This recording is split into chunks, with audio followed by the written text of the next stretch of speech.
Welcome to Bethel Online Education Hub. Learn anytime, anywhere. Don't forget to like, comment, share, and subscribe for more. Let's learn together, the Bethel way. Good day, everyone. Welcome to our subject, Understanding Culture, Society, and Politics. Today, we begin an exciting exploration of how our world works, how people interact, how groups are formed, and how power and values shape the way we live. This subject will help you see everyday situations differently and make you more aware of how society operates. From simple family rules at home, to national laws, to international agreements, everything connects to three important concepts: culture, society, and politics. Before we dive into our lesson, let's warm up our minds with a simple but meaningful activity, In a moment, I'm going to show you a few pictures. As you look at each one, carefully observe what's happening in the picture. Who are the people involved? What objects and settings can you see? Then, ask yourself, which of these can you associate with culture, society, or politics? Let's look at the pictures now and share your thoughts. Great! Thank you for your answers. Those were thoughtful and insightful. They show us that culture, society, and politics exist all around us. Sometimes, they appear in big, obvious ways, like national celebrations, elections, or community meetings. But often, they're present in small everyday actions: the food we eat, the language we speak, the way we greet one another, the rules we follow at home or school. These things may seem ordinary, but they are connected to the bigger concepts of culture, society, and politics. That's why it's important for us to learn how to recognize them.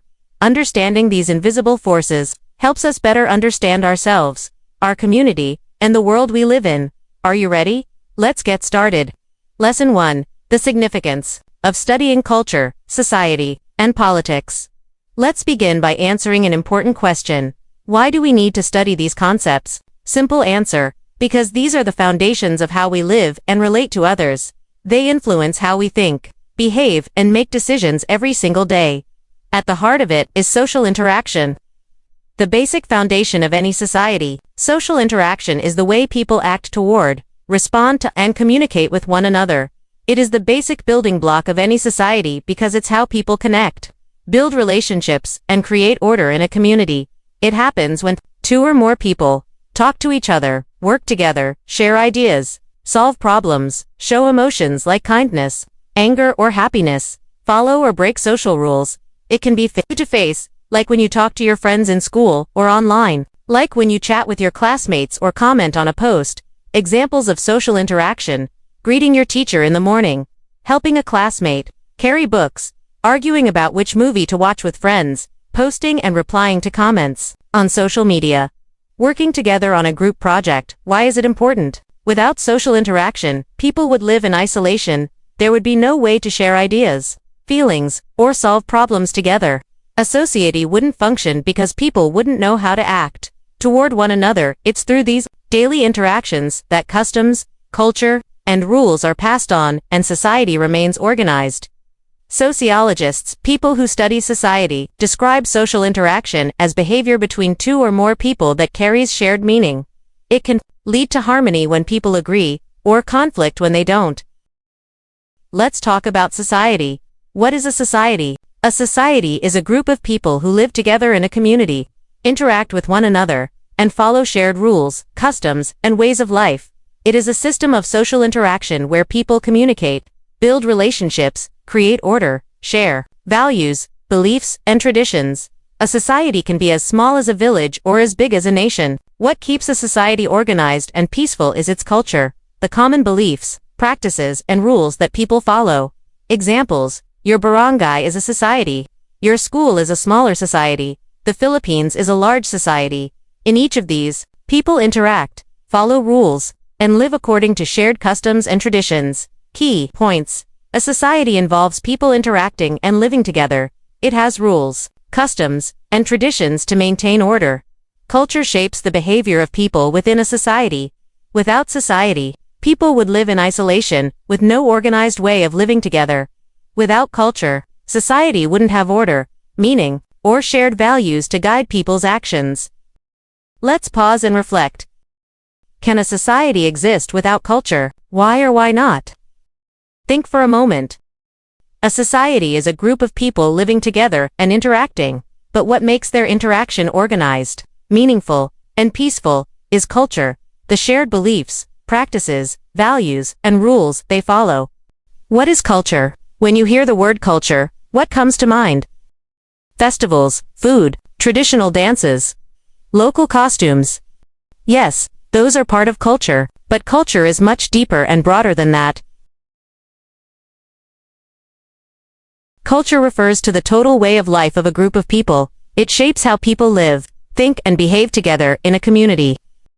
It includes both what you can see, like food, clothing, customs, traditions, and festivals, what you cannot immediately see, like values, beliefs, attitudes, and ways of thinking. Culture includes ideas, the thoughts and opinions shared by people, values, what people in a society consider important or worthy, beliefs, what they hold to be true about the world and life, knowledge, skills, wisdom, and facts passed from one person to another, behaviors, how people act toward others, and in different situations, material objects, things people create like clothes, tools, artwork, and symbols. But culture isn't just about festivals or food. It's a complex whole that also covers beliefs. What people believe is right, wrong, good, or bad. Practices, routines, and habits people do every day, like how they greet each other or celebrate important events. Attitudes, how people react to situations or challenges. Laws and norms, the rules people follow, whether written in law or passed down by tradition. Symbols and artifacts, like our Philippine flag, national heroes statues, or barangay logos. Knowledge, the lessons and teachings we inherit from our family, teachers, elders, and community. In short, everything we learn, share, and pass on to others, whether through stories, customs, language, values, or objects, is part of our culture. It's what makes every community unique, meaningful, and connected. Culture refers to the total way of life of a group of people. It shapes how people live, think, and behave together in a community. Let's reflect. Can you think of one practice in your culture that's meaningful to you? How does this shape how people behave in your community? And what would happen if it disappeared? Very good. Thank you for sharing that example. Yes, Pagmamano is a beautiful and meaningful cultural practice here in the Philippines. It's more than just a gesture. It's a symbol of our values as Filipinos, especially our strong emphasis on respect for elders and family unity. When we practice Pagmamano, we're not only showing respect, we're also keeping alive an important tradition that reminds younger generations to value their elders' wisdom and experience. This helps shape behavior in our community by promoting kindness, humility, and harmony between generations. Now, let's reflect on the second part of the question. What would happen if this practice disappeared? If we stopped doing Pagmamano, it might slowly weaken that culture of respect we have in our homes and communities. Younger people might forget the importance of showing honor to elders, and it could create a gap in relationships between generations.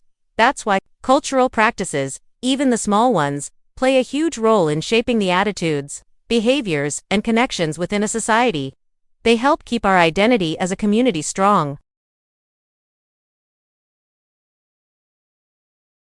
What is politics?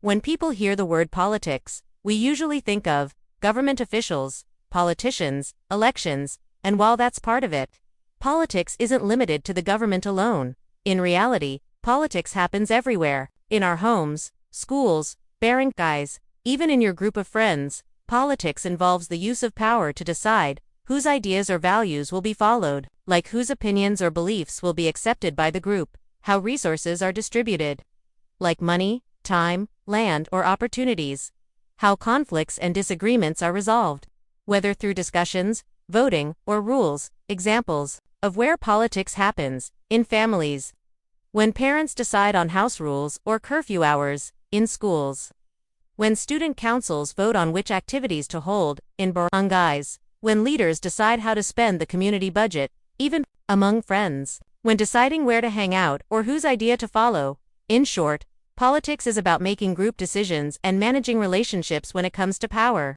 resources, and status. It helps organize how groups work, how problems are solved, and how goals are achieved, whether in a government office or a group of classmates deciding what project to do. Now let's reflect. Do you think politics is always bad? Why do you think it often causes conflict? Can it be used for good?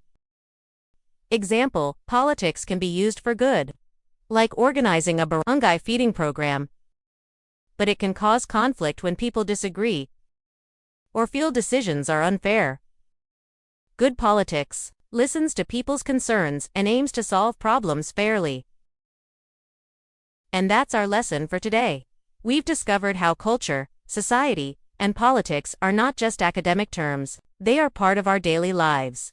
Understanding these concepts will help you see the world more clearly, think more critically, become a more active, responsible citizen. Thank you for your participation. See you in our next meeting.